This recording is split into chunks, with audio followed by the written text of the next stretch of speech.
أهلا وسهلا طلاب الأعزاء، طلاب الصف الأول الإعدادي مع حل النموذج الرابع بكراسة الامتحان في مادة العلوم. السؤال الأول بيقول اكتب المصطلح العلمي الدال على كل عبارة. مخلوط مكون من مصهور فلزين أو أكثر.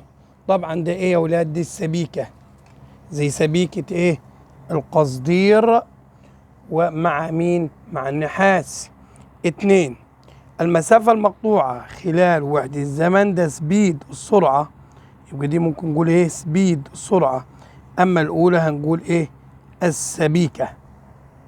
طب رقم ب، علل اختلاف قيمة البي اتش لكلوريد الأمونيوم، تمام، وكلوريد الصوديوم، لأن كلوريد الأمونيوم ده محلول حمضي قيمة البي اتش فيه أقل من 7، تمام، بينما كلوريد الصوديوم ده يا بابا متعادل، كلوريد الصوديوم متعادل، تمام، فقيمة البي اتش فيه بتساوي ايه؟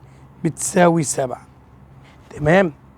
رقم 2 بيقول لي اختلاف صخر الحجر الجيري عن صخر الرخام في النوع، لأن الحجر الجيري ده صخر رسوبي تكون من تفتيت ونقل وترسب الصخور ثم انضغاطها وترسبها في طبقات متماسكة، بينما حجر الرخام أو صخر الرخام ده صخر إيه يا ولاد؟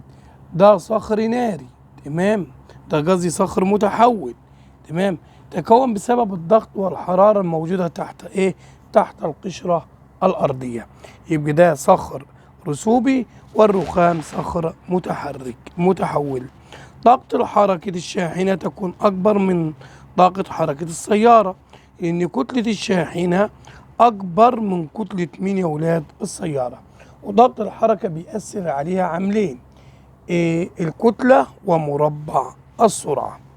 الضباع من الحيوانات الكانسة لأنها بتتغذى على بقايا الكائنات مين يا ولاد؟ على بقايا الكائنات الحية. السؤال الثاني على بركة الله بيقول لي اذكر مثال واحد لكل من أداة تتحول فيها طاقة الوضع المختزلة فيها إلى طاقة حركة. طبعا دي كرة الهدم التي تستخدم فين؟ في هدم المنازل، بتحتفظ بطاقة وضع مختزنة، ثم عندما تتحرك تتحول لطاقة إيه؟ حركة. دليل كيميائي يستخدم في التمييز بين الحمض القوي والضعيف. طبعا دي دليل اليونيفرسال.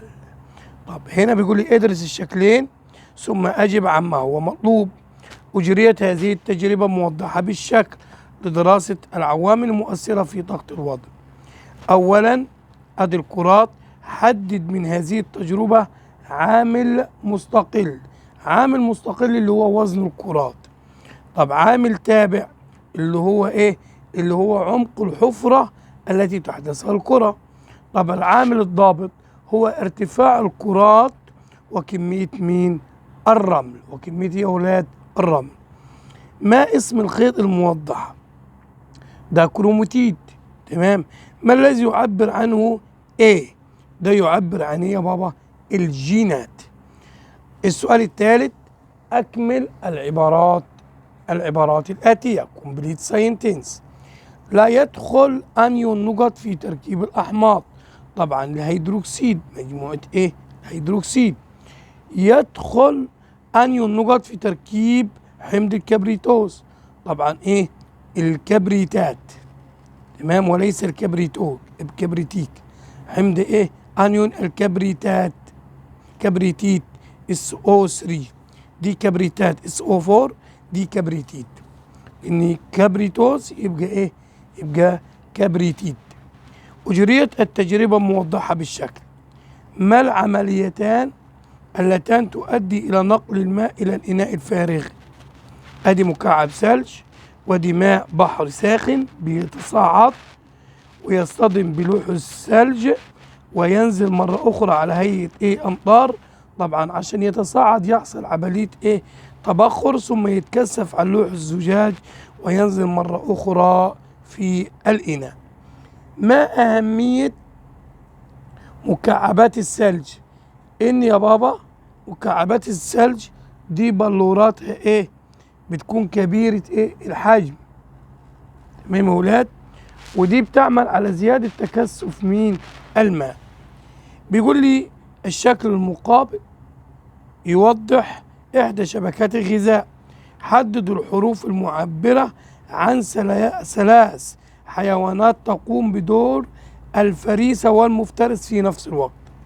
طبعا لو بصينا على السلسلة الغذائية دي هنلاقي مثلا عنصر اف هو بيتغذى على جي وسي وبيتغذى عليها اي. ايضا سي هو بيتغذى على بي واف بتتغذى عليه.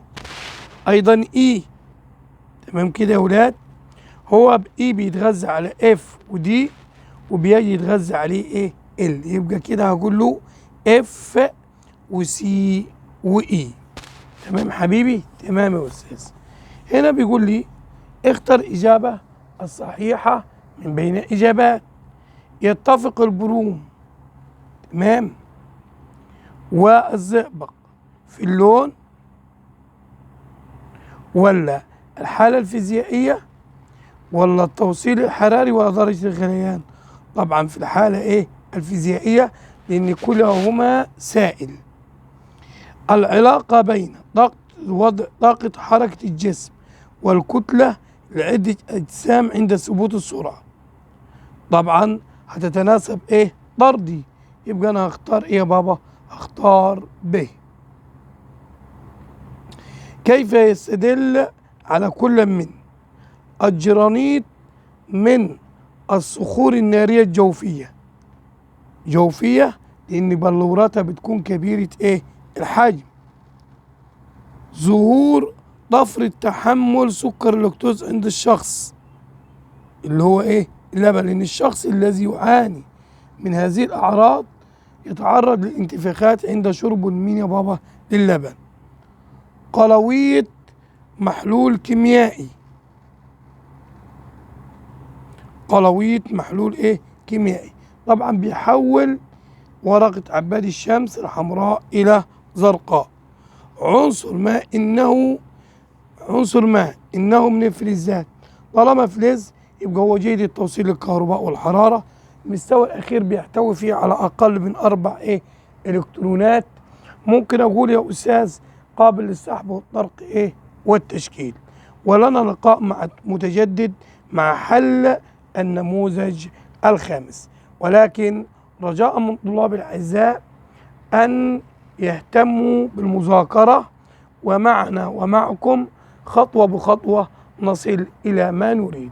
شكرا والسلام عليكم ورحمة الله وبركاته.